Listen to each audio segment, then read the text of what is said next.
In the year 1800, deep in the fields of Southampton County, Virginia, a child was born into slavery. His name was Nat Turner. From the very beginning, those around him noticed something different.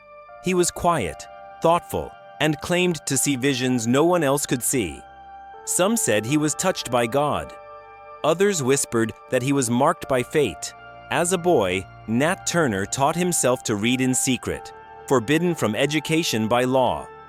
He immersed himself in the Bible, memorizing verse after verse until he could recite entire passages by heart.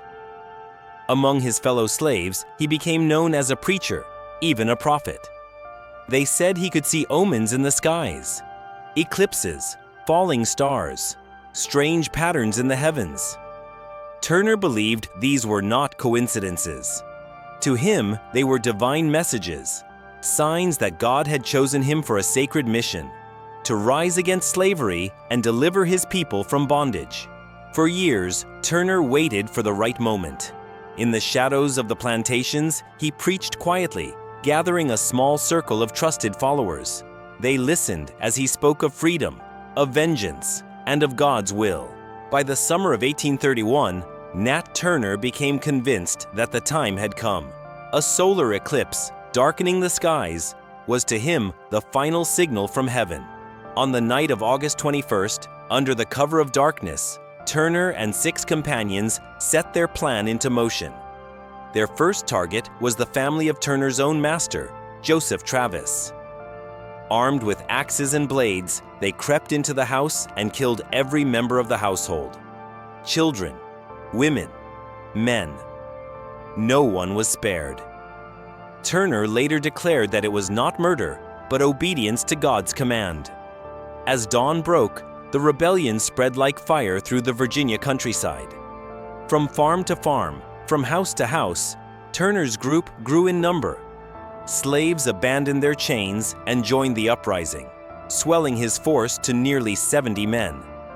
They wielded axes, clubs, and farm tools, whatever weapons they could find. Within 2 days, more than 55 white people were dead. To Nat Turner and his followers, it was not a massacre. It was divine justice, punishment for generations of cruelty and bondage. But panic gripped the South.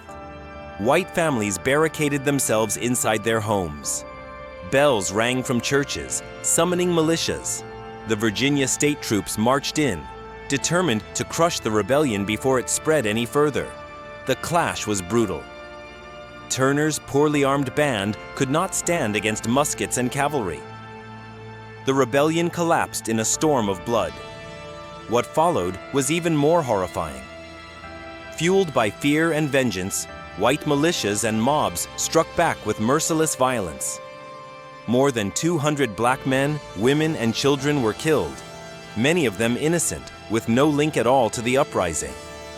They were lynched, hanged, burned alive, their bodies left as warnings in the trees and fields. Turner's rebellion had failed, but the white response was a massacre. For 6 weeks, Nat Turner evaded capture. He hid in the woods, in swamps, in caves, always moving, always hunted. But in the end, he was discovered, weak and starving, and brought in chains before the court. During his trial, Turner spoke with calm conviction. He admitted what he had done, but he showed no remorse. "God commanded me," he said, "and I obeyed." His confession, recorded by lawyer Thomas Gray, became a document that preserved his voice for history. On November 11, 1831, Nat Turner was executed by hanging. His body was mutilated. His skull and skin were taken as grotesque trophies. His rebellion was over, but his story was just beginning. The legacy of Nat Turner cast a long shadow.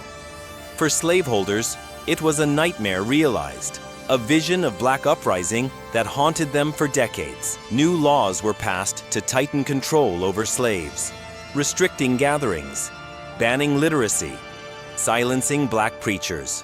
But for abolitionists in the North, Turner's rebellion was proof that slavery could not last forever.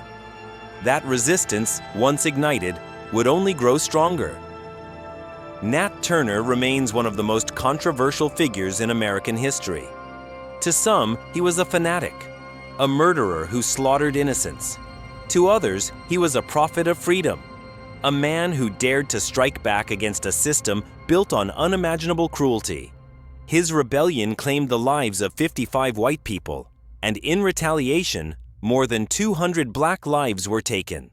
Yet the echoes of his uprising shook the foundations of slavery, setting America on a path that would, 3 decades later, lead to civil war, and eventually emancipation.